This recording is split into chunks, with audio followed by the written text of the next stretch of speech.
ആകാശവാണി. നമസ്കാരം. പ്രാദേശിക വാർത്തകൾ വായിക്കുന്നത് സുവർണ.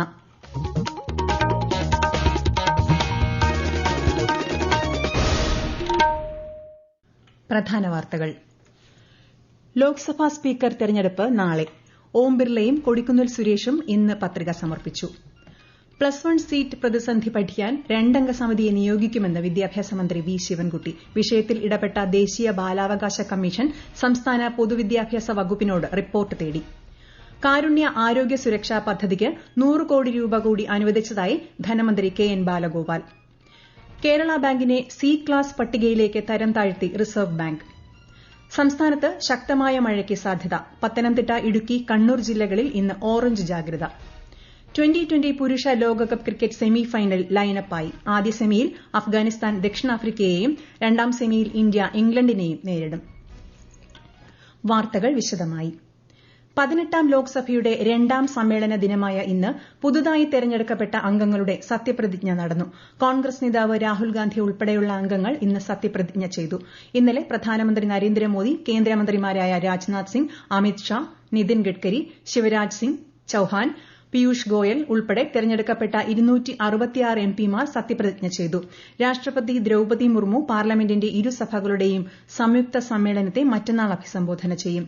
മറ്റന്നാൾ രാജ്യസഭാ സമ്മേളനത്തിനും തുടക്കമാകും. അടുത്ത മാസം 3 വരെയാണ് പാർലമെന്റ് സമ്മേളനം. 18ാം ലോക്സഭയിലെ സ്പീക്കർ തെരഞ്ഞെടുപ്പ് നാളെ നടക്കും. കഴിഞ്ഞ ലോക്സഭയിൽ സ്പീക്കർ കൂടിയായിരുന്ന മുതിർന്ന ബിജെപി എംപി ഓം ബിർള ഇത്തവണയും എൻഡിഎ സ്ഥാനാർത്ഥിയാകും. അതേസമയം കോൺഗ്രസ് ഉൾപ്പെടുന്ന പ്രതിപക്ഷ സഖ്യം മാവേലിക്കര എംപി കൊടിക്കുന്നിൽ സുരേഷിനെ സ്പീക്കർ സ്ഥാനത്തേക്ക് നിർദ്ദേശിച്ചു. 2 സ്ഥാനാർത്ഥികളും ഇന്ന് പത്രിക സമർപ്പിച്ചു. +1 സീറ്റ് പ്രതിസന്ധി പഠിക്കാൻ രണ്ടംഗ സമിതിയെ നിയോഗിക്കുമെന്ന് വിദ്യാഭ്യാസ മന്ത്രി V Sivankutty. Higher secondary joint ഡയറക്ടറും മലപ്പുറം ജില്ലാ വിദ്യാഭ്യാസ ഓഫീസറും സമിതിയിലുണ്ട്. സമിതി റിപ്പോർട്ടിന്റെ അടിസ്ഥാനത്തിലായിരിക്കും ബാച്ച് വർധനയിൽ തീരുമാനമെടുക്കുക. നിലവിലെ മലപ്പുറത്തിന്റെ സാഹചര്യം പരിഗണിച്ച് പുതിയ താൽക്കാലിക ബാച്ച് അനുവദിക്കുക എന്നത് തത്വത്തിൽ അംഗീകരിച്ചിരിക്കുകയാണ്.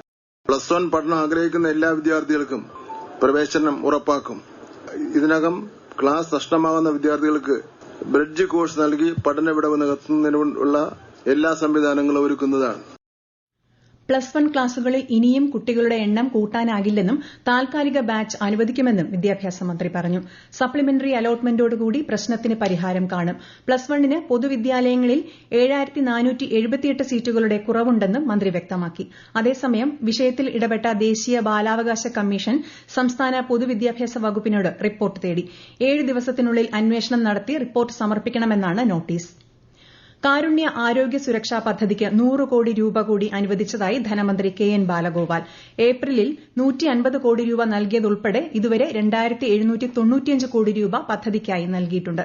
ഇതിൽ വർഷം 151 കോടി രൂപ കേന്ദ്ര സർക്കാർ വിഹിതമാണ്. കുടുംബത്തിന് പ്രതിവർഷം 5 ലക്ഷം രൂപ വരെ സൌജന്യ ചികിത്സ ഉറപ്പാക്കുന്ന പദ്ധതിയിൽ ഏകദേശം 42 ലക്ഷം കുടുംബങ്ങൾ ഗുണഭോക്താക്കളാണ്.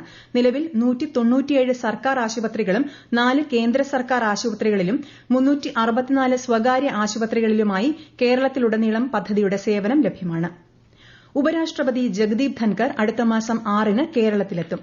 Thiruvananthapuram Valiyamala Indian Institute of Space Science and ടെക്നോളജിയിൽ നടക്കുന്ന പരിപാടിയിൽ ഉപരാഷ്ട്രപതി പങ്കെടുക്കും. കേരള ബാങ്കിനെ റിസർവ് ബാങ്ക് സി ക്ലാസ് പട്ടികയിലേക്ക് തരം താഴ്ത്തി. വായ്പാ വിതരണത്തിൽ അടക്കം കടുത്ത നിയന്ത്രണം ഏർപ്പെടുത്തുന്നതാണ് നടപടി. ഇതോടെ കേരള ബാങ്കിന് ഇനി 25 ലക്ഷത്തിന് മുകളിൽ വ്യക്തിഗത വായ്പ നൽകാനാവില്ല. നൽകിയ വായ്പകൾ ഘട്ടം ഘട്ടമായി തിരിച്ചുപിടിക്കണമെന്നും നിർദ്ദേശമുണ്ട്. വായ്പാ നിയന്ത്രണത്തിൽ വിവിധ ശാഖകൾക്ക് കേരള ബാങ്ക് കത്തയച്ചു. നബാർഡിന്റെ റിപ്പോർട്ടിന്റെ അടിസ്ഥാനത്തിലാണ് റിസർവ് ബാങ്കിന്റെ നടപടി. കേന്ദ്ര ആരോഗ്യ വകുപ്പ് മന്ത്രിക്ക് മന്ത്രി വീണ ജോർജ് കത്തെഴുതി. സംസ്ഥാനത്തെ ദേശീയ ആരോഗ്യ മിഷന്റെ പ്രവർത്തനങ്ങൾക്കായി 2023-24 സാമ്പത്തിക വർഷം ലഭിക്കേണ്ടിയിരുന്ന 637 കോടിയുടെ ക്യാഷ് ഗ്രാന്റും നടപ്പു സാമ്പത്തിക വർഷത്തെ 1ാം ഗഡുവും അനുവദിച്ചു നൽകണമെന്ന് മന്ത്രി അഭ്യർത്ഥിച്ചു. കേരളത്തിന് അർഹമായ കേന്ദ്രവിഹിതം അനുവദിക്കാത്തതിൽ ആരോഗ്യരംഗത്തെ പല വിഭാഗങ്ങളും ബുദ്ധിമുട്ട് നേരിടുന്നു. എമർജൻസി ആംബുലൻസ് സർവീസ്, ബയോമെഡിക്കൽ ഉപകരണങ്ങൾ, NHM ജീവനക്കാരുടെ ശമ്പളം, ആശാവർക്കർമാരുടെ ഇൻസെന്റീവ്, പാലിയേറ്റീവ് കെയർ, ഡയാലിസിസ് തുടങ്ങിയ വിവിധ വിഭാഗങ്ങളെ ഇത് ബാധിച്ചിട്ടുണ്ട്. സംസ്ഥാന സിവിൽ സപ്ലൈസ് കോർപ്പറേഷന്റെ സുവർണ ജൂബിലി ആഘോഷങ്ങൾക്ക് തുടക്കമായി. ഒരു വർഷം നീണ്ടുനിൽക്കുന്ന ആഘോഷ പരിപാടികൾ തിരുവനന്തപുരത്ത് മുഖ്യമന്ത്രി പിണറായി വിജയൻ ഉദ്ഘാടനം ചെയ്തു. 50ാം വാർഷികത്തിന്റെ ഭാഗമായി 50-50 പദ്ധതിയിലൂടെ സപ്ലൈകോ ഔട്ട്ലെറ്റുകൾ വഴി 50 ജനപ്രിയ ഉൽപ്പന്നങ്ങൾക്ക് 50 ദിവസത്തേക്ക് പ്രത്യേക വിലക്കുറവും ഓഫറും നൽകും. കൂടാതെ സപ്ലൈകോ ഹാപ്പി അവേഴ്സ് എന്ന പേരിൽ നടപ്പാക്കുന്ന പദ്ധതി പ്രകാരം സംസ്ഥാനത്തെ സപ്ലൈകോ സൂപ്പർ മാർക്കറ്റുകളിലും ഹൈപ്പർ മാർക്കറ്റുകളിലും ഉച്ചയ്ക്ക് 2 മുതൽ 3 വരെ പൊതുജനങ്ങൾക്ക് പ്രത്യേക വിലക്കുറവിൽ സാധനങ്ങൾ വാങ്ങാനാകും. സബ്സിഡിയില്ലാത്ത ഉൽപ്പന്നങ്ങൾ വാങ്ങുന്ന ഉപഭോക്താക്കളുടെ ബിൽ തുകയിൽ നിന്ന് നിലവിലുള്ള വിലക്കുറവിന് പുറമെ 10% അധിക വിലക്കുറവ് ഈ പദ്ധതി പ്രകാരം നൽകും. ടി.പി. ചന്ദ്രശേഖരൻ വധക്കേസിലെ പ്രതികളുടെ ശിക്ഷാ ഇളവുമായി ബന്ധപ്പെട്ട് പ്രതിപക്ഷം കൊണ്ടുവന്ന അടിയന്തര പ്രമേയ നോട്ടീസിന് അനുമതി നിഷേധിച്ചതിനെ തുടർന്ന് നിയമസഭ ഇന്നും പ്രക്ഷുബ്ധം. പ്രതിപക്ഷത്ത് നിന്ന് കെ രമയാണ് അടിയന്തര പ്രമേയാവതരണത്തിന് അനുമതി തേടിയത്. പ്രതികൾക്ക് ശിക്ഷാ ഇളവ് നൽകുന്നത് സംബന്ധിച്ച നീക്കം സർക്കാരിന്റെ ഭാഗത്തുനിന്ന് ഉണ്ടായിട്ടില്ലെന്ന് സ്പീക്കർ പറഞ്ഞു. അടിയന്തര പ്രാധാന്യമുള്ള വിഷയമല്ലാത്തതിനാൽ നോട്ടീസ് നിരസിക്കുകയാണെന്നും അദ്ദേഹം അറിയിച്ചു. എന്നാൽ അംഗത്തിന് വിഷയം സബ്മിഷനായി സഭയിൽ അവതരിപ്പിക്കാമെന്നും സ്പീക്കർ വ്യക്തമാക്കി. സർക്കാർ പറയേണ്ട മറുപടി സ്പീക്കർ പറഞ്ഞത് അനൌചിത്യമാണെന്ന് പ്രതിപക്ഷ നേതാവ് വി.ഡി. സതീശൻ ആരോപിച്ചു.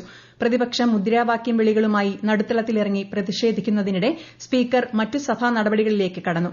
എന്നാൽ ബഹളം രൂക്ഷമായതിനെ തുടർന്ന് സഭ പിരിയുകയായിരുന്നു. ഈ വാർത്തകൾ ആകാശവാണിയിൽ നിന്ന്.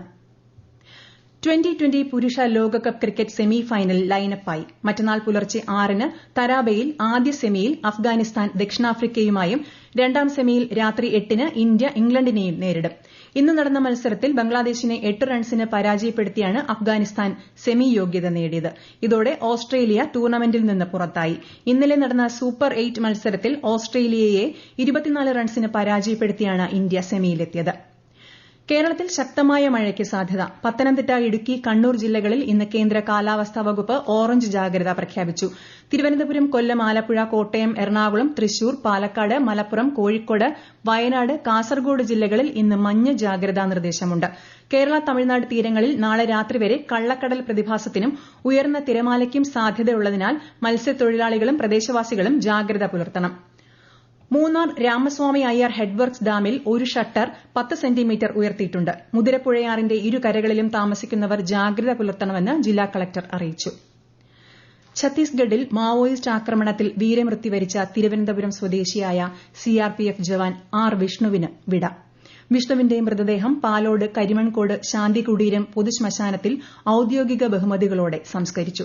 ഇന്ന് പുലർച്ചെ 1:30ഓടെയാണ് വിഷ്ണുവിന്റെ മൃതദേഹം തിരുവനന്തപുരം വിമാനത്താവളത്തിൽ എത്തിച്ചത്. തുടർന്ന് മൃതദേഹം ജന്മനാടായ പാലോട് എത്തിച്ചു. രാവിലെ കുടുംബവീട്ടിലും നന്ദിയോട് ജംഗ്ഷനിലും ഭൌതിക ശരീരം പൊതുദർശനത്തിന് വച്ചിരുന്നു. ഗവർണർ ആരിഫ് മുഹമ്മദ് ഖാൻ, മന്ത്രി GR അനിൽ ഉൾപ്പെടെ നിരവധി പ്രമുഖർ വിഷ്ണുവിന് അന്ത്യാഞ്ജലി അർപ്പിക്കാൻ എത്തിയിരുന്നു. പ്രധാന വാർത്തകൾ വീണ്ടും. ലോക്സഭാ സ്പീക്കർ തെരഞ്ഞെടുപ്പ് നാളെ. ഓം ബിർളയും കൊടിക്കുന്നിൽ സുരേഷും ഇന്ന് പത്രിക സമർപ്പിച്ചു. +1 സീറ്റ് പ്രതിസന്ധി പഠിക്കാൻ 2-അംഗ സമിതിയെ നിയോഗിക്കുമെന്ന് വിദ്യാഭ്യാസ മന്ത്രി വി. ശിവൻകുട്ടി. വിഷയത്തിൽ ഇടപെട്ട ദേശീയ ബാലാവകാശ കമ്മീഷൻ സംസ്ഥാന പൊതുവിദ്യാഭ്യാസ വകുപ്പിനോട് റിപ്പോർട്ട് തേടി. കാരുണ്യ ആരോഗ്യ സുരക്ഷാ പദ്ധതിക്ക് 100 കോടി രൂപ കൂടി അനുവദിച്ചതായി ധനമന്ത്രി കെ.എൻ. ബാലഗോപാൽ.